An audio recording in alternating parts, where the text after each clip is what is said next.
everybody. Bonjour. Such a pleasure to be here at the Transpacific Entrepreneurial Conference, and I'd also like to express really heartfelt thanks to the organizers, to Alex, to Sonia, to Madeline, to the whole team for gathering us in this beautiful venue this morning. And it's a particularly, I think, important subject that we're about to embark on our panel here today.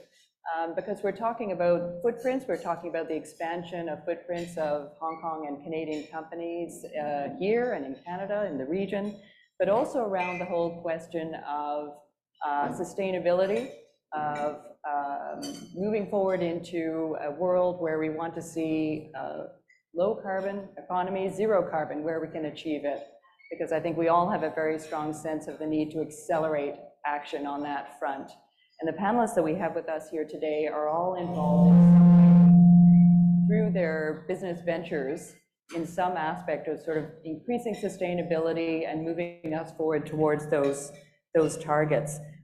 Canada, of course, on this front, you heard the ambassador talk about our priorities with regard to the Indo-Pacific strategy, but also more broadly, globally, around sustainability and moving into that zero carbon, low carbon world.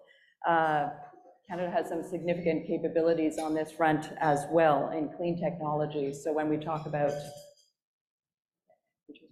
okay, is that better? There we go. All right. Well, start again. Okay. So Canada has some very significant capacities on this front. We talk about energy transition, clean energy, sort of nuclear, hydrogen, hydropower, things of that nature, but also green building, lots of technologies around green building, biomass, water technologies. It's a long list in terms of the expertise that Canadian companies really bring to the game. And Hong Kong's embarked on this path too. In this environment, a densely urban, packed environment with many, many buildings. We're just talking about, retrofitting. If you're going to be moving into sort of green building mode in this city, there's new building and there's retrofitting. So lots to be done there. We know that the chief executive, his policy address last October, also talked about new investments into new energy. So that was very inspiring to hear. So in short, much that Canada and Hong Kong are doing together already and much that we can be doing. So those footprints are set to continue to grow and to expand, which is very good news. But let's turn to our panelists, because we really want to hear about the specific experiences of the three companies that these individuals represent. We want to hear from them kind of how they see themselves, the expansion of their footprint, and how it pertains to this green building, clean tech, large set of sectors that we're talking about. So we've invited today three very accomplished and interesting panelists who come from very interesting companies, all promoting sustainability and low carbon, as I said. So let me dive in, and I'm just going to maybe say a couple of words about each guest, but ask them to talk a bit about their companies and ask them to talk about sort of the connection to Canada as well, since we're in the Hong Kong-Canada sort of nexus here today. So let me start with you, Catherine, co-managing principal, B+H Architects, Hong Kong. But in fact, B+H started in Toronto and has a long history. So maybe I can ask you to say a few words. Yeah, well, first of all, thank you so much for having me today. And it's my honor to speak to all of you in person without a mask on. And that's amazing. Perfect timing. So first of all, I'd like to introduce B+H Architects. We founded in Toronto 70 years ago. In fact, this year marked the 70 years anniversary. We came to China 30 years ago, actually. Last year was our 30 years anniversary. So, and then we started with 1992 with the Xiamen Airport, and then slowly and gradually between like the tale of two cities. Between Canada, North America, and Asia, we've grown up to 12 studios across the globe. We started Hong Kong in 2012, and in fact, I joined since 2013. So I've been growing with the firm locally since then. We cover many different sectors from master planning, architecture, landscape, and interiors. We cover different sectors from commercial, institutional, healthcare, and hospitality, mixed use, commercial, so on and so forth. So I can say B+H has been a very diverse and multidisciplinary designed firm. Of course, going with the topic today, we are very much focused on sustainability. In fact, we have been one of the Canadian, I think, DNA is that we have been paying a lot of attention to our environment, and we already have started like working on a lot of design, green design orientated buildings and innovations over the world. We've been pushing this agenda even before we even talk about green architecture. So I'll pass my time to other panelists. So yeah, we'll go on to Felix. So welcome, Felix, as CEO of IXON Foods Technology. And I have to read this out to the audience because probably like me, you are the first person to hold a doctorate degree in plasma physics that people here will have met. It's a very, very interesting field of study, but can I ask you to say a little bit about IXON? Thank you so much, Rachael, and thank you, Heng Chan, Hong Kong, for inviting me to the event. My background is in science, so I have a PhD degree in plasma physics, and I also have a master degree in food science. So our company, IXON, was founded in 2017. My partner and I developed this technology called ASAP, an aseptic packaging technology that allows us to store fresh meats at room temperature for up to 2 years. So we think this technology is going to change the food industry, the supply chain, not only because of food security, but because of the associated sustainability. As we all know, meat has a very huge carbon footprint. And although many people have switched to a plant-based diet, if you look at the amount of meat that's being consumed by human and look at the growth, actually the trend has never changed course, and it's been increasing at 4.5 million tons a year.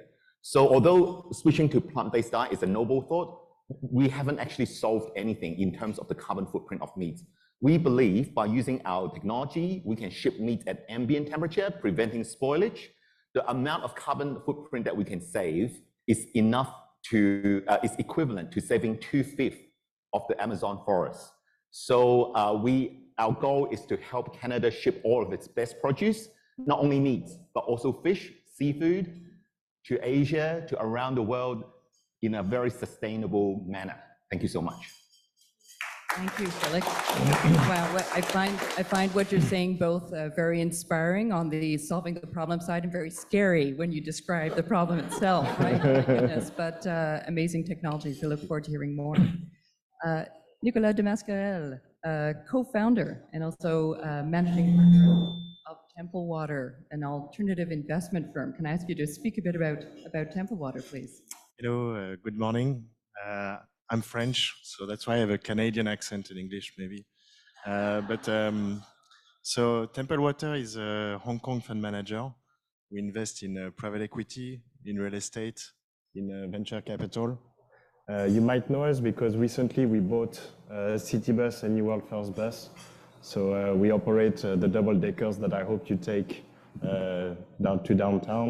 We have about 1,800 buses, about 5,000 employees in Hong Kong. And the reason we're here today is the big challenge for any bus operator is to convert the buses to zero emission. So we have to find ways to convert our double deckers that require a lot of aircon, heavy duty, because as you know, 90% of transport in Hong Kong is done on public transport. We carry 1.1 million passengers per day. And how do you convert from using diesel to using electricity or hydrogen? So what we did is we launched the first hydrogen bus, double-decker bus in partnership with Ballard. Ballard is a hydrogen company which was born in Canada. And so we have a strategic partnership with them, and we're trying to convert Hong Kong public transport to zero emission. And we had a lot of partnership with other Canadian companies because Canada is one of the world's best country in terms of transition to zero emission, in particular using hydrogen. Well, thank you very much. Also a very, very interesting aspect, and I know that Templewater, maybe just to carry on with what you've described, sort of you have a real focus around sort of energy transition and this whole, in your particular instance, you know, public transport here, trying to bring fuel cell technology. And I'm just wondering about, you know, Hong Kong's climate change agenda and sort of your role as you see it for Templewater in ventures such as the one with the bus company and you know, the outlook there, how the climate change agenda here is supporting you in moving forward in that space. Okay, so maybe people, I mean, you probably know, most countries have committed to having zero emission by 2050. Now, it sounds quite far away, but if you take a bus, the life of a bus is about 18 years. So you have to think about how you're going to replace your bus with something that's not going to emit carbon. And you have to think about it now if you're going to have to replace it soon. So, you know, we've been worried about this, working on this since we bought the business. And if your question is, you know, what is the technology that we're going to use, how we partner with Canada in particular in that, there's a company called Ballard that was started, I think, in Canada in the 1970s. And it was the pioneer in using hydrogen fuel cell to power cars, to power buses, to power trucks. And so we've been working with them to develop a bus that the only thing that the bus emits is water. Now, one of the biggest challenge, as you know, Hong Kong, it's quite a hilly, hot climate. And the problem is you guys, you love very cold aircon. And so, so when you have to carry a bus load of passengers going uphill, and with people who ask for the aircon to be set at 15 degrees, well, it requires a lot of power. And the challenge for us is to find a way to carry people efficiently at low cost. I must remind you that you're quite an expensive city, but your bus ticket is less than half what it costs in Paris, London, or New York. So please ask the government to increase prices. But the thing is, you know, with your bus fare, what we're going to do is we're going to buy a new fleet of electric buses for certain routes, hydrogen buses for the more difficult routes. And we're going to do that using startups, actually from Canada as well, and very established company like Ballard Power System. And the way we approach it is we actually use the services of the Consulate in Hong Kong. We've actually been supported by the Canadian Chamber of Commerce. And they've basically, unlike you guys, the bankers who ask for fees, those guys are actually promoting Canada and helping us to meet with those startups, meet with those entrepreneurs, meet with the Felixes of Canada. And we're trying to bring them into Hong Kong to transform your public transport. Thanks so much. Yeah, Felix, let me for you, actually, I'm shifting gears a little bit here. You're in a different space of sort of a very new technology, trying to bring this to the world and making Canada kind of part of that whole journey. And I wonder if you could talk a little bit about sort of, you know, the notion of going to Canada, having part of your operations in Canada, kind of the idea there and the link back to Hong Kong and just your experiences. And no need to give a shout out to the TCS service, but thank you, Nicolas. Go ahead, Felix.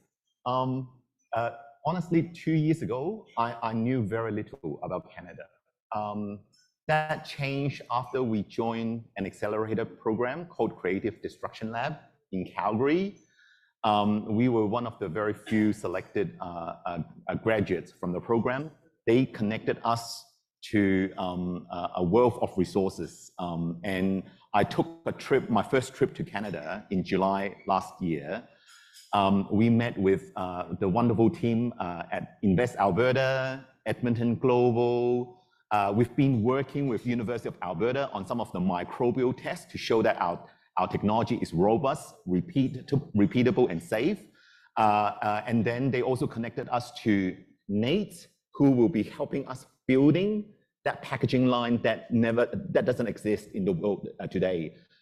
And also, we plan to build that line at Edmonton International Airport, another like very powerful incubator space. So So our Canada suddenly helped us open this wealth of academic resources, financial resources, and I find that Canadian people are, although Canada is very big, but the community is actually very closely knitted. So everyone knows everyone. We got to know everyone in Canada, and that has helped us a lot. And just to give you an example, so this year we are one of the 3 companies from China to be selected out of 30,000 startup companies to be competing in this year's Entrepreneurship World Cup. So it's like your Oscar, I guess. Yeah, and we are the only Hong Kong company to be competing.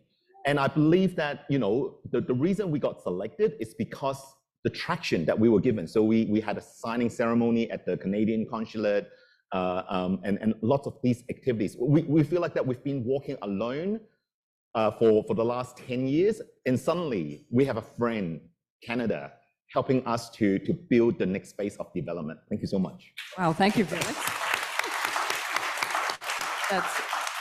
I'm so happy to hear that you received, I'm not surprised, but happy to hear that you received that kind of welcome in Canada. And, you know, I think this notion of kind of the ecosystem and the supports around a young company that's starting out, it's so very important. So, you know, interesting that you chose Alberta as well.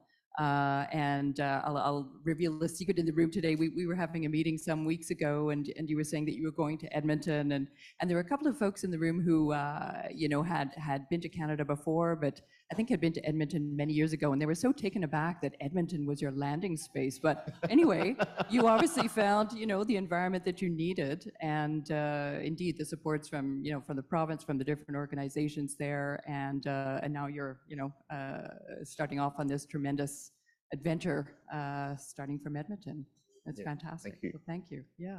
And Catherine, so I'm going back and forth between Canada and Hong Kong. It's a good thing that we're talking about the linkages here, but I'm wondering for you in the green building space. So again, this notion of kind of Hong Kong's agenda around moving into a more sustainable environment, and maybe you can, you know, talk to us a bit about some projects here and how you've seen kind of the green building aspect and the, you know, what technologies are appropriate for this environment, where you're heading with that in Hong Kong.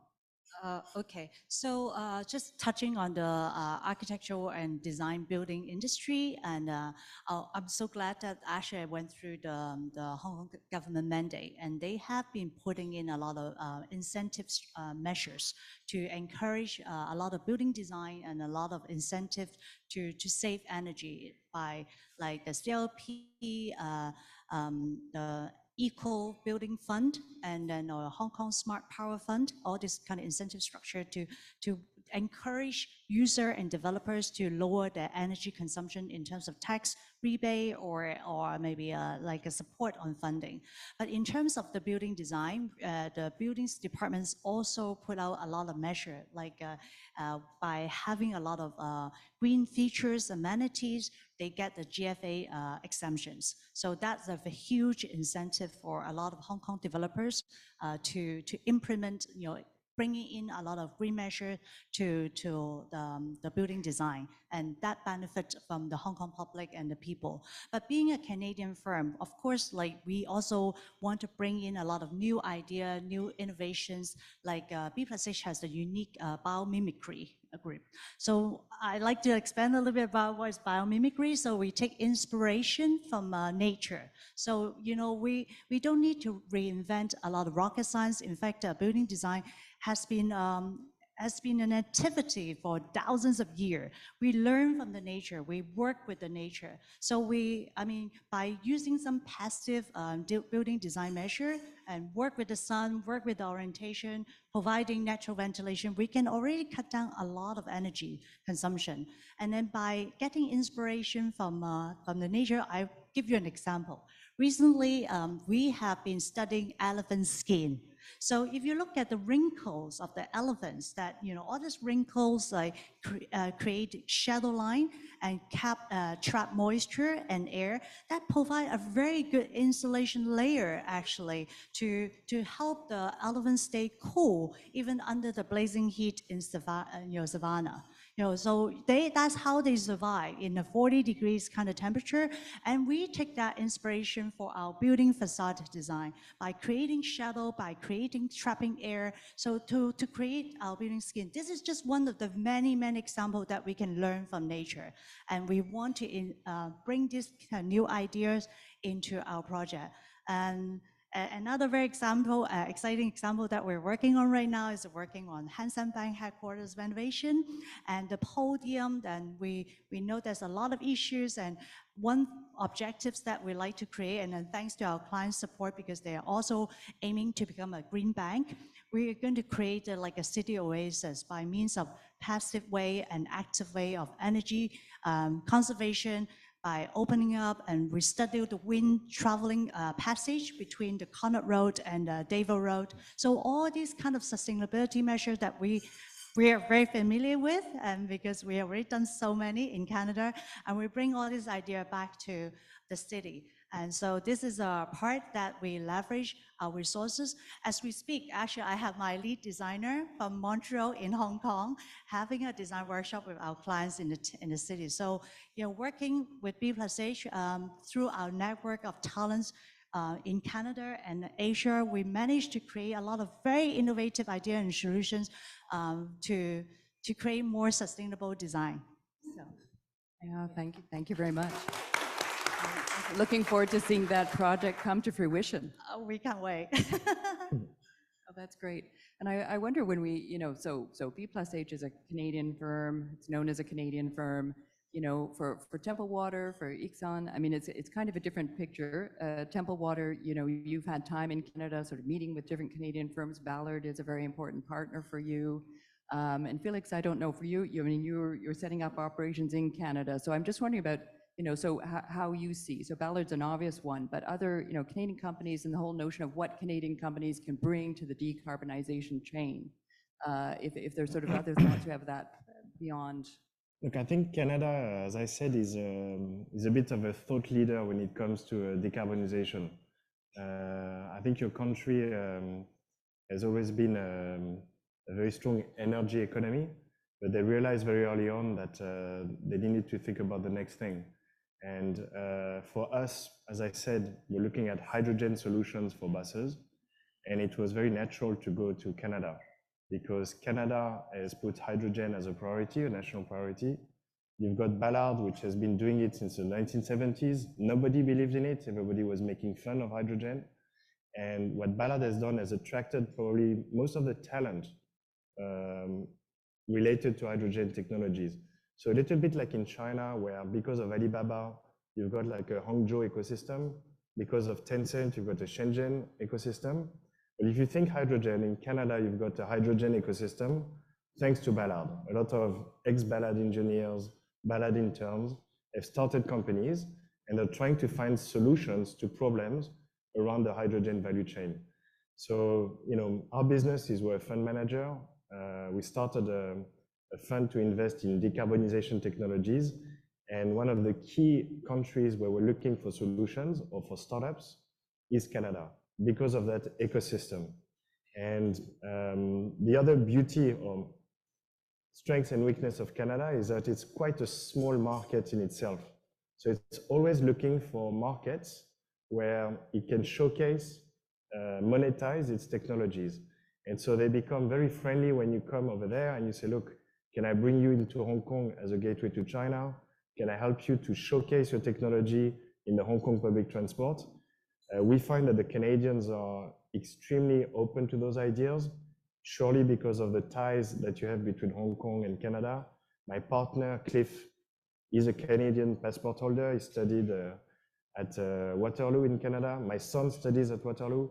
So, we have there is an affinity with Canada, which makes it quite easy to convince a Canadian startup to showcase its technology in Hong Kong with a view to hopefully having access to the Chinese market. Like we are a Hong Kong-based company. We are expanding into Canada, and actually we've been working with a lot of the clean tech company in Canada.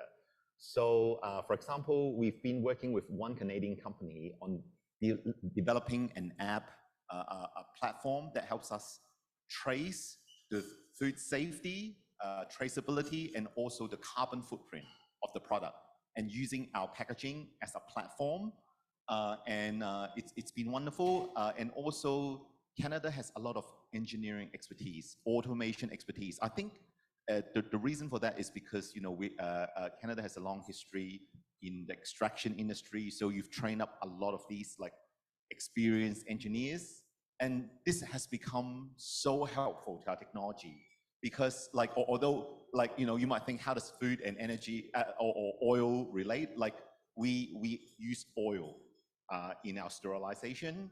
So that oil knowledge, the automation knowledge and the machine building knowledge comes very handy. And also you have a lot of aerodynamics specialists in Canada, and that's helping us in the air filtration, making sure that our packaging area is like at the cleanest level as possible. So that's helping us building out this clean tech in the next phase of development. Thanks very much. And I would also note, I think you're so smart to have gone to Edmonton International Airport with, you know, direct sort of routes now. You'll be able to, when your product is packaged and you want to be shipping it globally, you've got easy access there as well. So that's very interesting. Indeed it is. That's right. And I heard that actually Edmonton International Airport, they won being the most sustainable airport in the world. Like they have routes from, I think, Amsterdam or somewhere in Europe, and then they managed to make it the least amount of carbon footprint. So they have sustainability at the core of their business. So that's why we decided to move into Edmonton International Airport. Absolutely, and I think, you know, it's a sort of a mutually reinforcing thing, isn't it? Companies like you going there, their green credentials, it's sort of a very good partnership that you put in place. And I think we've got Joanna Chan here from Alberta too. And to say, where is Joanna there? This was not planned that we would have a little bit of a provincial focus on Alberta, but that's okay. We're happy to do so. So. Yeah, of course, that's right. But Catherine, maybe I can ask you kind of the same question, maybe a slightly different way, but this notion of, you know, Canadian technologies and capabilities in the decarbonization chain world, specifically as it relates to you for architecture for buildings. So I'm thinking of sort of, you know, energy savings in buildings, and maybe we can sort of delve a little bit into this, you know, the whole notion of retrofit and how. You know, what do we have there in Canada that's pertinent, maybe particularly in a Hong Kong environment? I think right now is like I mentioned earlier about a lot of new ideas or biomimicry is actually coming from our Toronto team. Actually, this is we have a team of expertise like studying, you know, how we can make use of nature and not only just applying for architecture but also master planning, and sometimes we also use it for interior, and it can apply into many different ways, and how to do things more efficiently and how to minimize the energy consumption. In fact, we have a lot of experience in building LEED certified platinum building in both a new build and retrofit. I think that's more particularly in trend of doing retrofit nowadays because it's less wastage than, you know, taking down the new building, but converting it into a sustainable, more like a modern, coping with the modern code, at least on the, you know, and in terms of the skin, you know, energy consumption, and also not just that, but also the backbone. When it comes to the technology that we emphasize in Canada, we borrow a lot of expertise from our home, like our headquarters, and then in terms of wellness, and because sustainable design is not just about just not superficially energy efficiency, but it's all about the wellness, protecting the occupants and trying to increase the productivity of the economy. So there's many different spectrum that we also like to cover, and we also want to educate our clients, our audience, that, you know, how we can make our life better in the same place. So these are the knowledge that we always leverage off from our different parts of the world, and when we also actually educate them about how things is done here, and then what are the challenges that we face, and what are the climates different between Hong Kong and Canada. So I think the relationship has been very mutual. Thank you. And it sounds like you've got such a holistic approach as well, right? In terms of the buildings that you're trying to bring to this environment, and you're bringing a lot of sort of, values around wellness of workers, around the lived environment, to try and bring them into spaces here that are sometimes quite challenging just because of the density, just because of the, the physical setup. So. I like to, yeah, thank you, Rachel. I think it's just like to supplement one more point is that sometimes, a solution not necessarily coming from technology, but actually is worth sometimes even think very laterally. One good thing is that our firm has a lot of expertise across different sectors, like from healthcare, from architecture, from interior, from landscape, from planning. So we can group together and have a think tank and think about how we can reuse some of their, like say, building retrofit. Like some of the building maybe it was very purpose-built, at one point, 10 years later, 20 years later, that functions no longer is required. So what are we going to do with all this empty shed? What are we going to do about it? So we try to make good use and retrofit, turn it into another purpose or repurpose it so that we can reduce the environmental waste. So these are another kind of measure that we think is very important. We call it advanced strategy. We like to involve our clients into this kind of section and think very creatively for a solution. Thank you very much. And I wonder, since we're sitting in Hong Kong, and since we've been talking about Hong Kong as a hub, and of course, Hong Kong is a gateway to the mainland and to other parts of the region and the world, just thinking about, you've got connections to Canada in different ways, but also expansion of footprint. So thinking about back to the mainland, I know you have offices on the mainland and are very active there. Templewater, sort of thinking about what you're doing in kind of the sustainability, new energy space, how do you see your role from here vis-a-vis the mainland?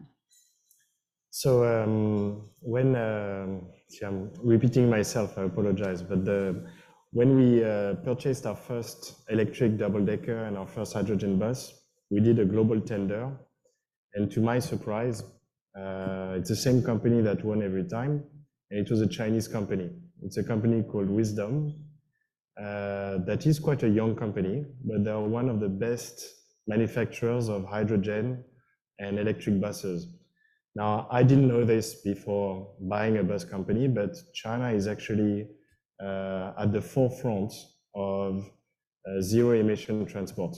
If you want to buy the best battery for electric cars, if you want to buy the best powertrains, if you want to buy the best designed electric truck or hydrogen truck, it's going to be Chinese. And so I think China doesn't have that image of very high-tech industrial nation, but I can tell you in public transport, China is the best for zero-emission commercial vehicles. So what we did was we actually bought our supplier. So Templewater now owns Wisdom, and we want to export Wisdom products throughout the world. So we were in Saudi Arabia trying to sell some Wisdom buses. We are selling them in Japan, in Australia, in Europe. And we think that combining the best that China has to offer in terms of high-end industrial manufacturing with Ballard fuel cell powering the bus or the trucks, we see huge opportunity. And I think one of the advantages Canada has in that, from that perspective, is because of the strong immigration you've had from China, from Hong Kong, there's a lot of understanding, mutual respect between Canadian businessmen and, let's say, Chinese businessmen.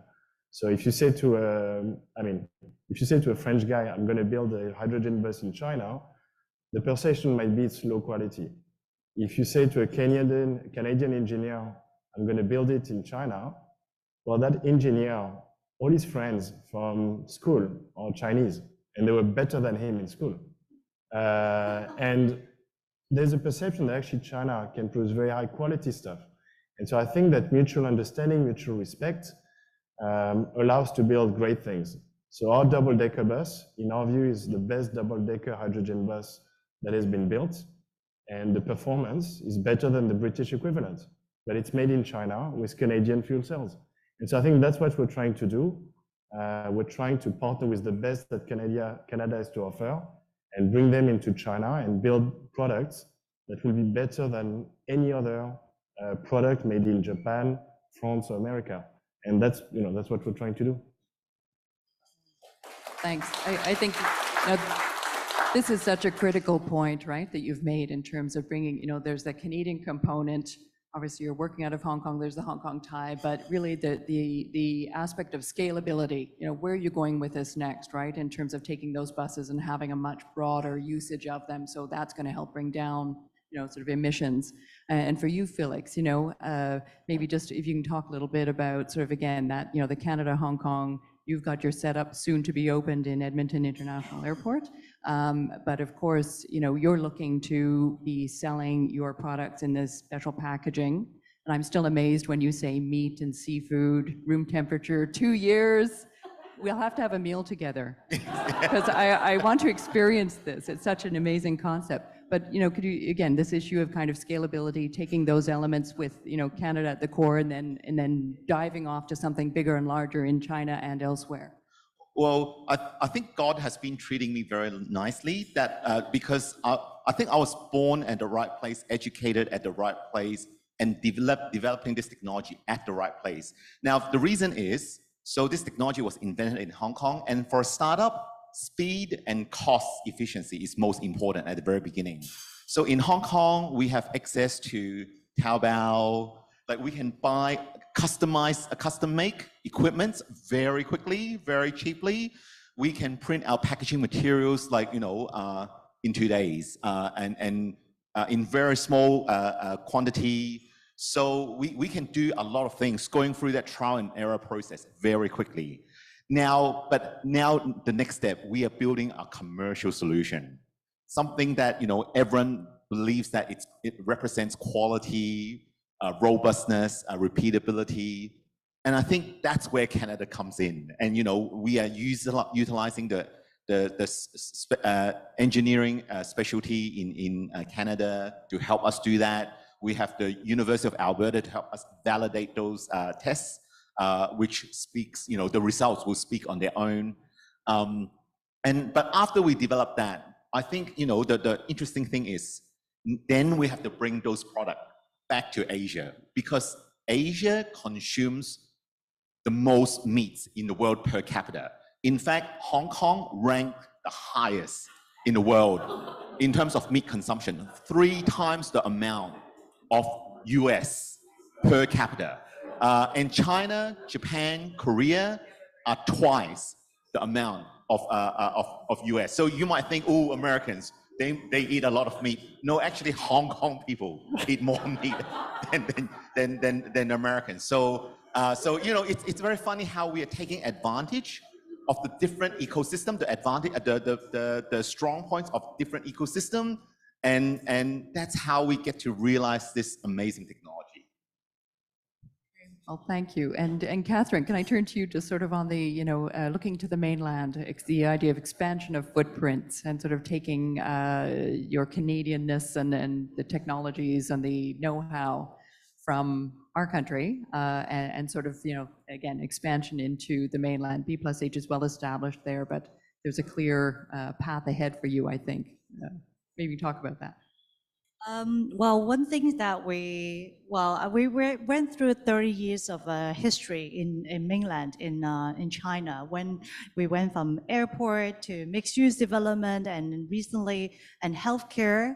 We have a big healthcare presence in China, and not to mention a lot of corporate interiors. So we cover many grounds, and we ride with the economy and the opportunities available in China.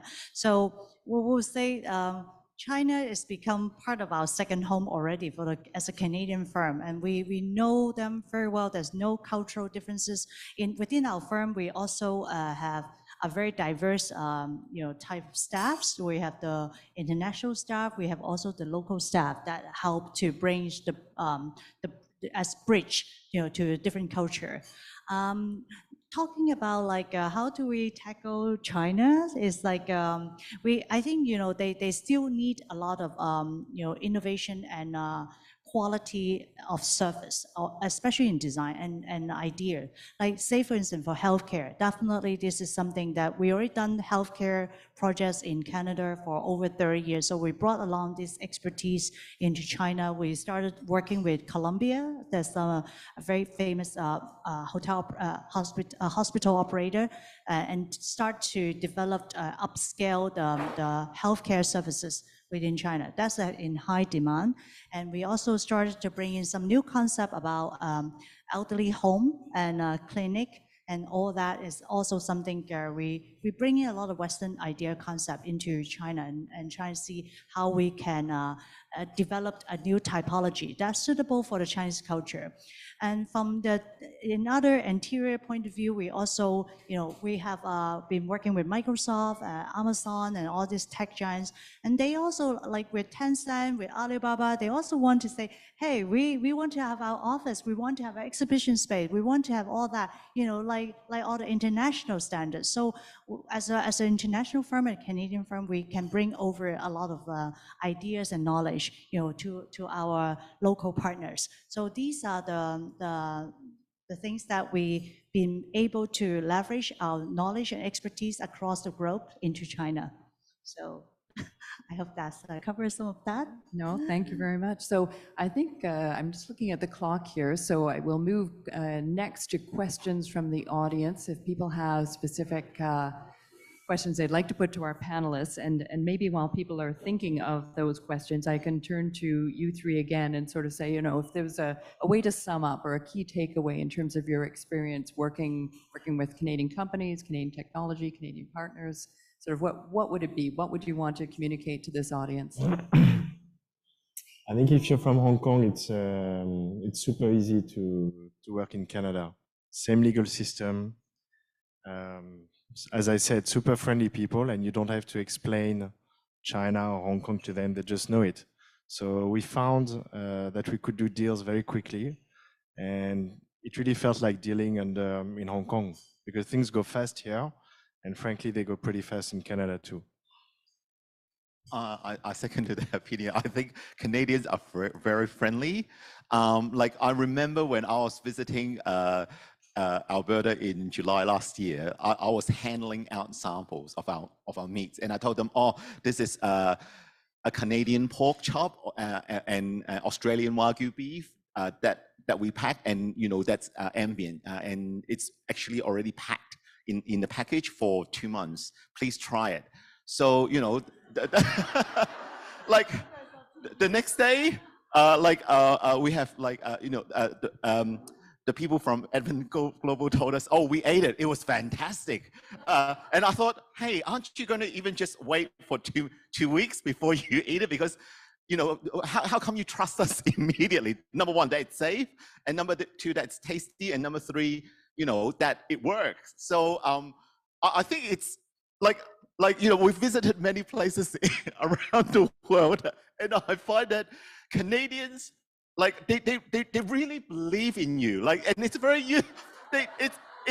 it's very useful for a technology, a forefront technology that you require. Sometimes, when we go to other places, you need to build that credibility, but they just trust us.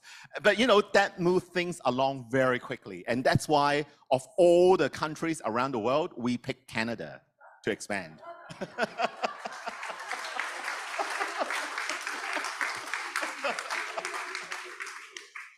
And of course, there's a long list of, investment environment and, different subsidies. There's a long list as well, but I'm really thrilled that you picked that particular aspect of our national, psyche to highlight. Very good. And Catherine, obviously, again, Canadian firm, but I guess maybe if you think about takeaways, I've got a bit of a final question for you, and it's about kind of the recognition of Canadian technologies here and Canada as a source of sort of green, sustainable solutions, and through what you do at B+H, for example. And if you think that's sort of really recognized, is it known? Is it sufficiently known? And do you have a takeaway for us in that regard? Something we should be doing more to kind of better promote? I think like when people think about Canada, they always think about the maple leaf, the maple syrup, and very green, lots of wood, Canadian wood. I think generally as a country is already have projected a very green, sustainable, very livable country, you know, to this part of the world where we have the high density, we have like very congested environment. And so in terms of material, I think the impression of Canadian businesses or suppliers, people feel, oh, it's from Canada. Oh, it must be safe or organic or environmental friendly.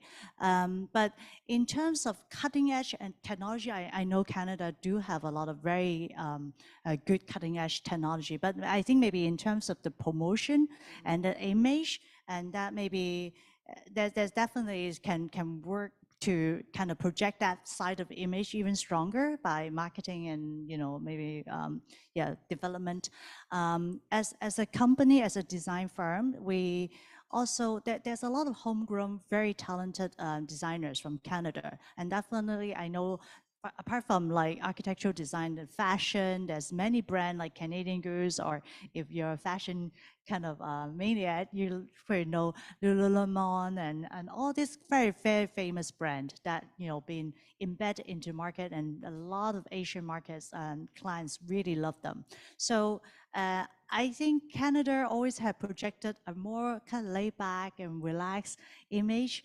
And I do feel that there's a lot of rooms for growth and developed in Asia, and there's still like a lot of people who will favor Canada as a country, as a business partner.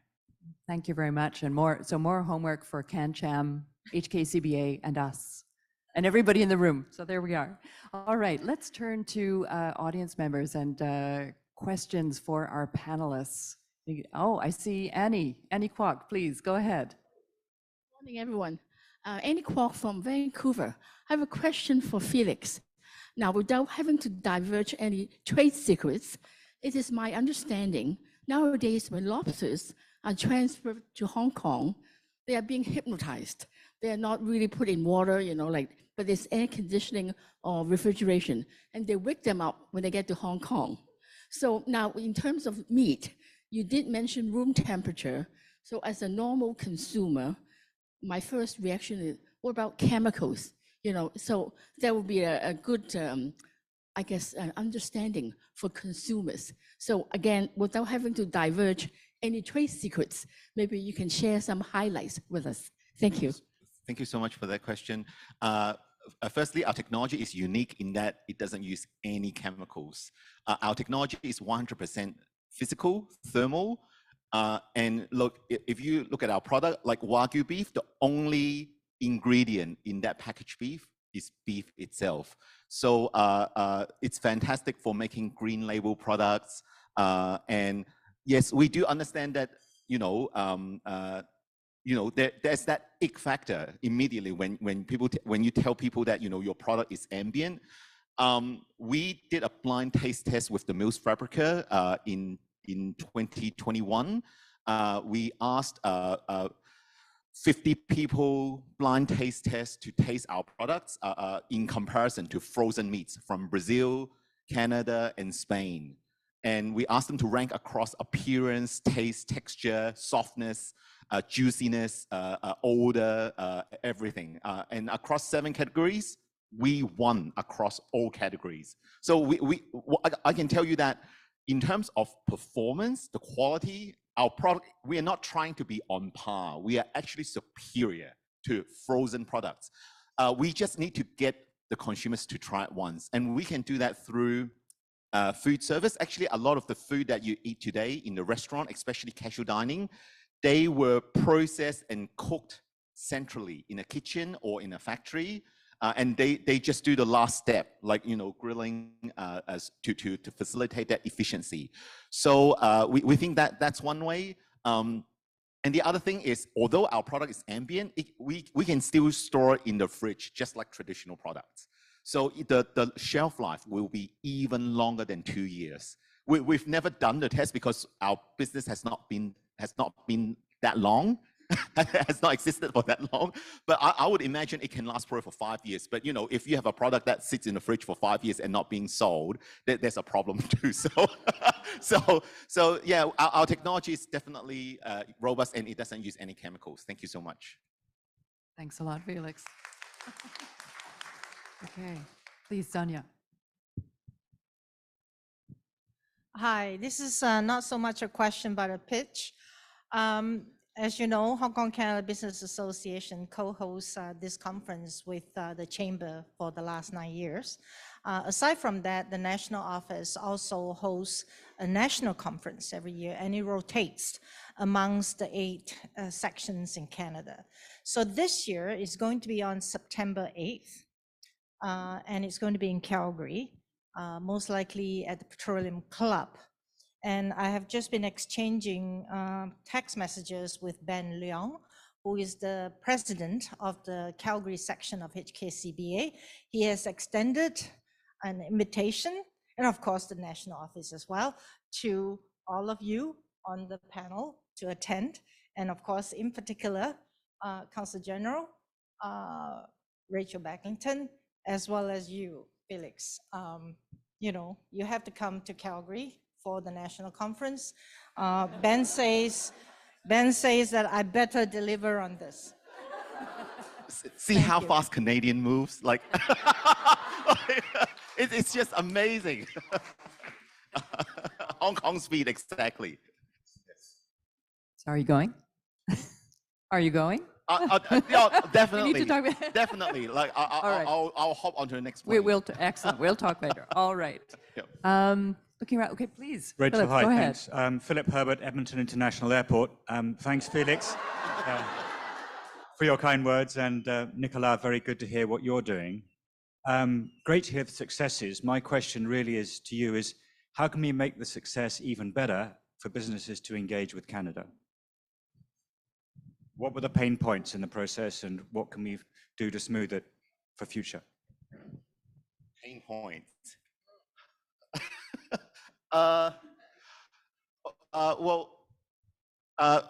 Like, although, you know, everything has been going very positively, smoothly in Canada, like, we are a startup company. We are leveraging a lot on government grants to help us, you know, move further than what we can, what our funding can afford ourselves. We find that, like, with the when we go to apply a lot of these government matching grants, the process is quite long, and a lot of them don't target foreign companies that are trying to move to Canada. They are targeting companies that have already established a presence in Canada for 2 years at least, with revenues generating, and that's that poses some challenges for us, a company that is building a hard tech, a deep tech that is not generating revenue in its early phase, but yet we believe this technology is going to bring huge economic impact to Canada, and we find that there's just no special grants that targets us. So I wish there could be more of those opportunities, but I'm already grateful for what's available, but you know, those could help. Thanks very much. Great question, Philip. Appreciate that. All right. Let me look around the room. I see any more hands. So I think we'll wrap up there then. Let me just express a really great thanks to our 3 panelists for sharing their experiences today, for speaking very positively about many aspects of Canada and Canadian technology in a obviously very well-deserved way. But you know, we wanted to bring that information to the group here today. And we just wish you every success in your onward ventures with Canada and here in Hong Kong and further afield as well. Thank you all.